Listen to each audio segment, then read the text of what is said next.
tingginya. Tak habis. Salah kau yang tinggi. Dalam TV nampak gemuk, wah hajar tu. Itu pun satu hal ada, tapi itu ada bercakap kan. Dia ribah ni kita bercakap satu benda yang mungkin betul, tetapi kalau orang tu dengar mesti kau cek hati. Tu ribah tu. Apalah dia pakai kopiah kopam, contoh kita cakap macam tu. Apalah baju yang semua tak kono passion. Lah motor buruk tu lagi dia bawa Apa salah kita ubah benda ayat tu? Wah, motor ni besar tu jasa kat kau. Sampai sekarang kau bawa motor ni. Kita boleh cakap dengan cara lebih baik. Nampak tak kan? Tu dia. Jadi itu dia.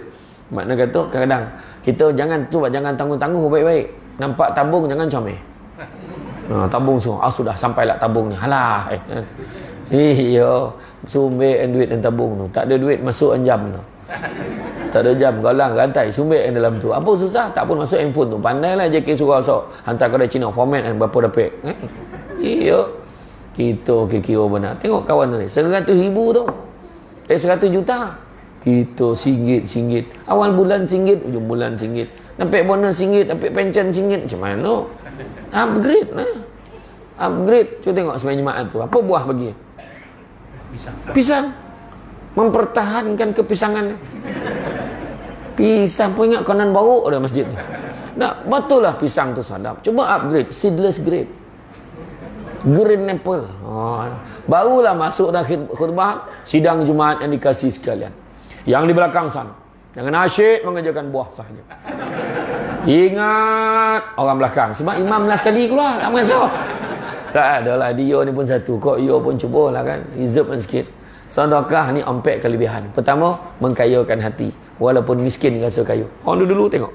Mesti bagi. Kenduri kenara. Orang Jawa memang macam tu. Boreh, topung, gula, mesti pergi. Kan datang rumah orang, mana ada belenggang, mesti bawa sedekah. Kadang anak cakap, dah lah mak, kita ni pun tak ada nak bagi kat orang.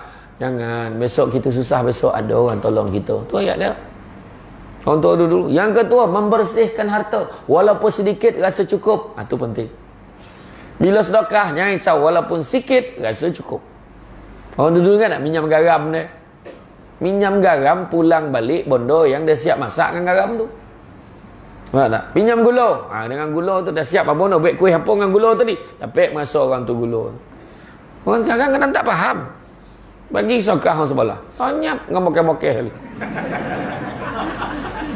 Orang dulu kalau bagi kejap sebab dia nak balik balik. Orang sekarang tak faham masuk tak fahal kan. Iya, lepas tu nak bagi yang terbaik. Ni ambil lah ni buah ni masih lah banyak. Iya cantik buah. Alah. Makanlah sesama makan. Nampak? Ni kuih lapis Mak sampai seloyang kau bagi dan. Apa banyak pun nak kebetulan tak jadi bagi orang kau. Bagi elok-elok bagi. Kabar dah. Nampak tak? Tu tajuk kejiranan lah tu kan. Tajuk kejiranan. Kadang kita nangguh-nangguh baik-baik. Jangan. Nampak tabung masuk kan. Membersihkan harta. Ketiga, memanjangkan usia. Orang yang bersedekah ni panjang umur. Tu sebab mak ayah kita dulu panjang umur. Sebab dia rajin tolong orang. Rajin bagi orang macam-macam. Tu dia. Dan yang keempat, melancarkan rezeki. Ada je rezeki masuk. Suami naik pangkat. Suami dapat projek. Isteri dapat naik pangkat. Bini tiba-tiba lawa. Joki tu. Lawa benar kau hari ni. Saya tak nak lawa benar. Goram nak tengok Rupa salah rumah. Patutlah. Contoh. Tak ada mengadu takkanlah salah rumah. Aduh. Lampau tu. 10 tahun duduk ke bayang tiba lah pandai dia salah rumah. Mah jandul lah tu. Pandai lah dia kan. Ya. Dapat rezeki. Bini pandai masak. Lempar-lempar jadi. Lempar jadi sandap. Pagi tolong mentok kabau. Tengah hari tolong dadah. Malam tolong masak kicap. Tolong naik hanyi mulut lelaki tu kan. Tak apa dah tu dia pandai masak macam mana. Nampak tak? Dapat rezeki anak pandai. Dia cakap tadi tu. Tiba-tiba anak dah konvo. Allahu Akbar. Menitih mata mak. Bang anak kita dah konvo dah apa? Wah, konvo tadika tu. Belum konvo universiti tu. Wah, sah dia punya sadih tu. Sebab nampak ramai mak-mak muda ni memang konvo tadika. Saya dah kono dah. Minta saya ceramah dekat pesta konvo, istiadat convocation. Buat kat hotel. Tengok pula kocik-kocik budak. Konvo tadika, terpasang macam-macam pakai jubah. Aduh, pasal lah. Iyo, macam-macam lah kan. Tapi itulah dia. Kan? Dunia ni, dunia. Jadi kita nak koja ni kan? Nak koja akhirat ni. Dalam satu hadis Nabi sebut, barang siapa yang niatnya untuk menggapai akhirat, maka Allah akan memberikan kecukupan dalam hatinya. Dia akan menyatukan keinginannya yang tercerai-berai, dunia pun akan dia peroleh dan tunduk hina padanya. Dunia tu tinggi-hegeh datang kat kita bila kita kerja akhirat. Barang siapa yang niatnya hanya untuk menggapai dunia, maka Allah akan menjadikannya dia tidak pernah merasa cukup, akan mencerai-beraikan keinginannya. Dunia pun tidak dia perolehi kecuali yang telah ditetapkan baginya. Hadis riwayat Tirmizi. Itu sebab hidup dalam dunia ni paling simple sekali, lillahi ta'ala. Kita kadang-kadang kita sabut tau, sayang sekali kita dah sabut tapi dia jadi macam prosedur. Contoh bismillah, kita nak minum kan, bismillahirrahmanirrahim, dia jadi prosedur. Sedangkan bismillah tu dengan nama Allah tau, dengan nama Allah aku minum air ni, mudah-mudahan dapat tenaga dengan izin Allah. Kita tahu niat kan, sayang sekali. Macam suami isteri lah, I love you too, prosedur. Cuba cakap, sayang abang, sayang betul kat sayang. Tak tahu kenapa, rindu bona rasa hati abang ni. Alah, abang tu ada je, nampak. Tapi makna perasaan tu sampai. Saya pun lama dah rindukan abang. Abang kan jarang-jarang balik. Rindu bona kat abang. Abang pergi mana? Pergi Jamban. Kenapa lama bona? Rindu dia. Makna dia punya cerita rindu tu dia luahkan. Bukan sekadar prosedur. I love you too. I miss you too. Tak dengar pun. I love you. Nampak? Dia bergaduh sebab nak sabut. Tu sebab nak dapat lillahi ta'ala tu. Tu yang jadi ibadah dalam hidup kita ni. Ada ibadah umum, ibadah khusus. Kan? Ibadah khusus adalah apa-apa juga ibadah yang kita buat. Solat, puasa, mengaji. Ada teknikal tata cara dia. Kalau pergi umrah mesti cara macam ni. Tak dapat dah mikot ke Bukit Kepayang dah. Kan? Kalau dah nak mikot dah siap-siap ke Bukit Kepayang. Tak dapat dah. Dia ada tampek-tampek yang kita boleh bermikot. Kan? Jadi tak boleh main melasah dah. Ikut prosedur. Tetapi ibadah umum, apa-apa juga benda baik yang diizinkan oleh Allah dan kita buat niat kerana Allah. Dapat kita buat niat kerana Allah, dapat pahala ibadah. Minum niat kerana Allah, pahala ibadah. Hari gotong royong, jangan risau. Gotong royong surau, muka yang sama datang. Tapi yang datang tu niat kerana Allah, dapat pahala ibadah. Walaupun kau jauh menyapu-nyapu kapek surau. Nampak? Salah sekarang kita terlupa nak letakkan niat tu kerana Allah. Jangankan cerita dalam ibadah ni, cerita benda lain. Kahwin. Budak-budak hari ni kahwin pun tak ada dapat niat kerana Allah. Bila qadi tanya, kenapa kau nak kahwin ni? Dia cakap, umur dah berapa pula? Tu jawapan dia. Kau kenapa nak kahwin? Kawan-kawan habis semua kahwin dah, tinggal saya yang belum tu. Kenapa kau nak kahwin? Mak bising. Masa bila mak kau tak bising? Mak memang bising. Bila nak kahwin? Bila nak kahwin? Dah kahwin, bila nak beranak? Bila nak beranak? Beranak pula, apa anak lelaki ni? Anak perempuan bila? Lepas tu pula kau jawab beranak, berhentilah. Semua. Makna ada yang benda dibising ke mak itu. Kan? Jadi susah nak jumpa orang jawab, kenapa kamu nak kahwin? Tuan Imam, saya nak kahwin kerana Allah. Susah nak jumpa. Biasanya yang jawab nak kahwin kerana Allah ini adalah biasanya lelaki yang dah kahwin. Tu masalah dia. Sampai hati abang, apa salah saya? Apa salah saya? Kau tak salah apa? Habis tu kerana Allah. Tak adalah, sebenarnya orang perempuan pun tak kisah. Yang penting adil tanggungjawab. InsyaAllah orang perempuan okey. Betul tak orang perempuan? Nampak tak apa. Saya dah cuba orang tak apa dah. Yang seorang pun tak terjaga nak lebih, betul tak? Wah, tu kuat tu. Saya dah cuba dah, tak dapat dah. Kita kan takut bini menakutkan macam mana. Ingat tak raja yang takut dengan permaisuri tu? Dia panggil semua lelaki dalam negara dia. Siapa yang takut bini berdiri belah kanan better tu? Semua pergi belah kanan. Ayo semua takut. Pandang belah kiri, tengok ada seorang peluk tiang. Kamu kemari. Apa pula? Tuanku nak jumpa, tuanku lah turun. Raja dia turun tu. Tak kisahlah nak petuanya pasal. Sekarang kau ajarlah macam mana cara nak lawan bini better ni. Apa pula? Patik lagi takut bini. Asal kau tak pergi pelas sanun, bini patik dah pasal. Jangan pergi mana-mana, tunggu sampai dia sampai. Lagi tahu takut dah. Ingatkan berni bonal lagi tahu takut dah. Dia. Tapi itulah dia kan. Walaupun kesedaran dan keyakinan kita mengenai hidup di dunia yang berlaku ini sementara, sedangkan hidup di akhirat adalah kekal abadi, namun tidak kita sedar sepenuhnya. Lihatlah dan perhatikanlah betapa ramainya orang yang mengabaikan akhirat. Mereka sibuk dan asyik dengan dunia, seolah-olah merasa bahawa akan tinggal selama-lamanya di dunia dan fana ini. Kalau kita tengok, ada 7 perkara yang kita kena jaga. Yang pertama, jagalah lisan kita di dunia ni. Cakaplah yang baik-baik. Orang perempuan, berhentilah bercakap. Aku ni mulut je jahat, hati baik, tak ada mana.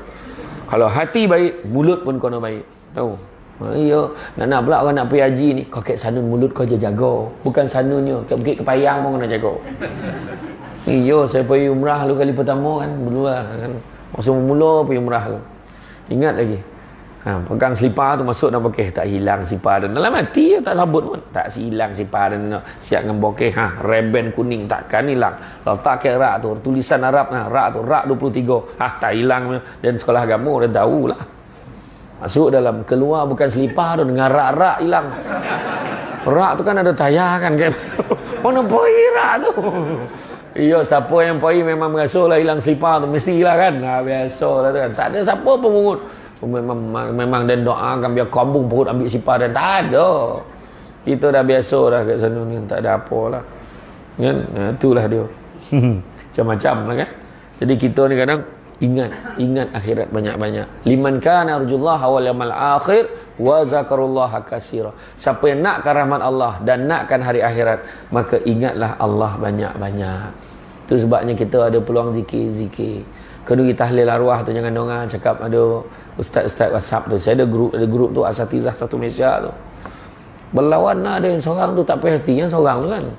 Zaman Nabi lu tak ada tahlil, semua ngaku tu. Oh, sadap lah kau cakap. Memang betul zaman Nabi lu tak buat tahlil arwah ni, tak ada. Tetapi zikir tu, Nabi suruh kita zikir. 2 pahala yang paling besar dalam kenduri arwah. Yang pertama zikir, yang kedua makan. Ya, zikir tu alang-alang kan kita seramban, cuma mana dia zikir pendek seramban, semua panjang boleh kenduri. Dah hilang-hilang lutut baru doa. Kan, la ilaha illallah, la ilaha illallah. Tu dah penek seorang. Kan, ya barulah berbaloi lah udang alah dapur tu yang kampung tu. Ini sikit-sikit cecok zikir. Dah doa bondo kan. Jadi buat zikirlah. La ilaha illallah, la ilaha illallah, tahlil kan. Buat 1000 kali. Biar dia longoh tu lah, barulah kita lepas tu makan. Jangan kesian, makan betul-betul. Yang sebab memang tuan rumah niat sedekah untuk arwah tu besar pahala.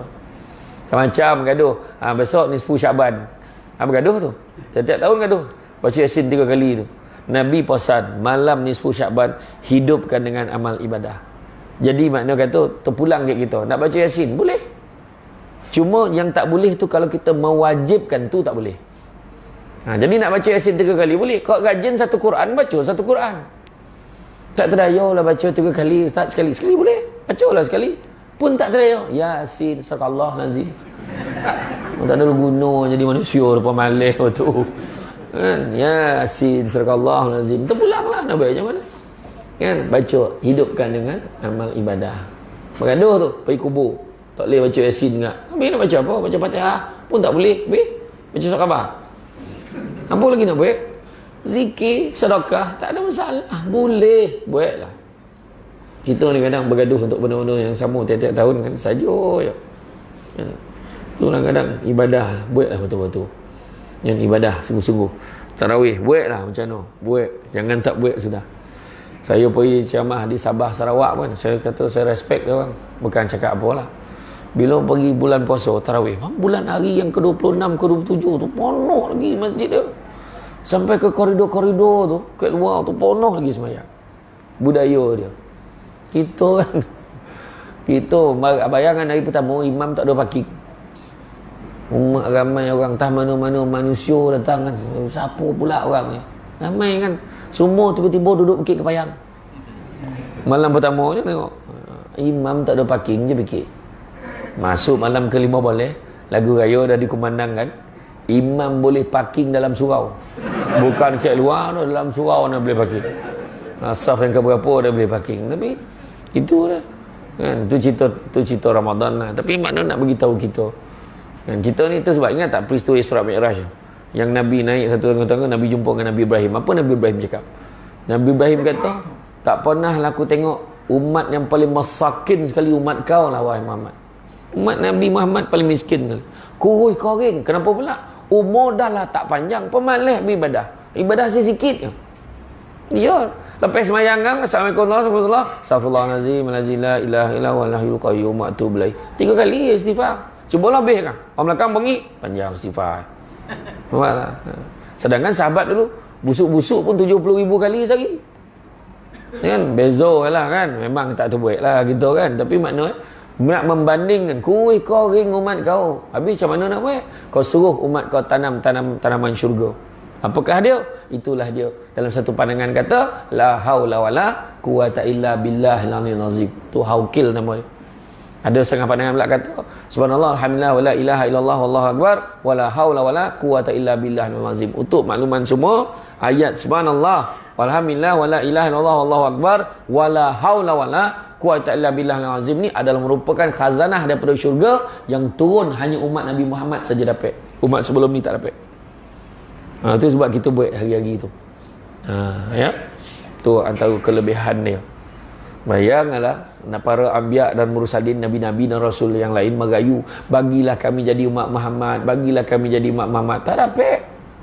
Kita dapat relax ya kan, macam tak ada apa-apa ya kan. Ni yo. Betul.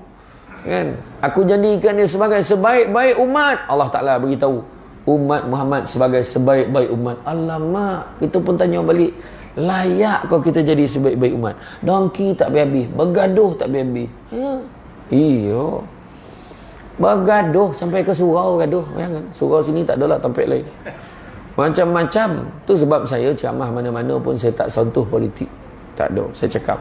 Sebab semua orang ada pandangan masing-masing. Kalau saya sebut politik pun sebaik-baik jangan gaduh. Itu saja.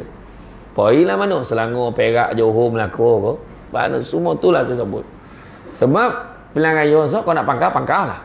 Tak payah nak dibabit-babitkan dengan kehidupan kita ke masyarakat kita. Jangan. Ya, itu hak masing-masing. Ya, kan? Nabi sayang isteri Nabi, kita sayang isteri kita. Orang perempuan sayang suami sebab Nabi sayang pasangan. Kedua, Nabi sayang ahli keluarga Nabi, kita sayang ahli keluarga kita. Ketiga, Nabi sayang sahabat-sahabat Nabi, kita sayang sahabat-sahabat kita. Yang keempat, Nabi sayang umat Islam yang berpegang kepada syariat Islam. Maka kita kena sayang umat Islam yang berpegang kepada syariat Islam. Lain pada tu Nabi tak ajar. Kau jangan ambil dengan dia ni geng ketua kampung lama. Nabi tak ajar. Kau jangan ambil dengan dia ni geng belah sana. Nabi tak ajar. So duduk kat surau, ibadah sama-sama, elok-elok. Itu ya. Kan? Akhirat besok tak ada tanya benda-benda lain. Allah Ta'ala tanya nikmat, Allah Ta'ala tanya amanah. Yang ketiga, Allah Ta'ala akan tanya tentang silaturrahim. Oh, jangan main-main silaturahim ni boleh. Allah Ta'ala akan tanya kita. Kan? Itu sebabnya akhirat yang kekal abadi ni macam-macam. Kan? Macam-macam. Kita ni dalam dunia ni boleh lah kan. Ngakak-ngakak kan orang. Oh, aku nak baik dengan dia yang tak nak baik dengan aku. Boleh cakap. Tapi akhirat so, silaturahim tu sendiri akan bercakap bagi pihak kita. Siapa yang tak nak baik? Siapa yang tak mau baik?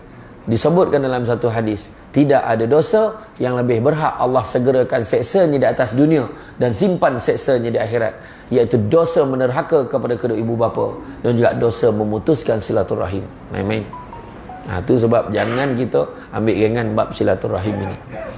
Maka dalam kehidupan kita yang sementara itu, hidup kita ni nak bahagia di dunia dan di akhirat bergantung kepada macam mana kita melihat kepada apa yang kita ada. Ingat Allah banyak-banyak, zikirlah banyak-banyak, ibadahlah banyak-banyak. Kita nak kerja 3 yang matlamat dalam hidup. Pertama, nak kerja hidayah supaya dapat beza benda buruk dan benda baik. Kan? Orang yang tak ada hidayah, benda baik rasa buruk, benda buruk rasa baik. Pergi surau malu. Nanti orang cakap apa pula? Baik je jangan pergi. Sedangkan tu tempat yang baik. Nampak tak? Orang dah biasa beli nombor. Kan? Susah nak tinggal ni main-main.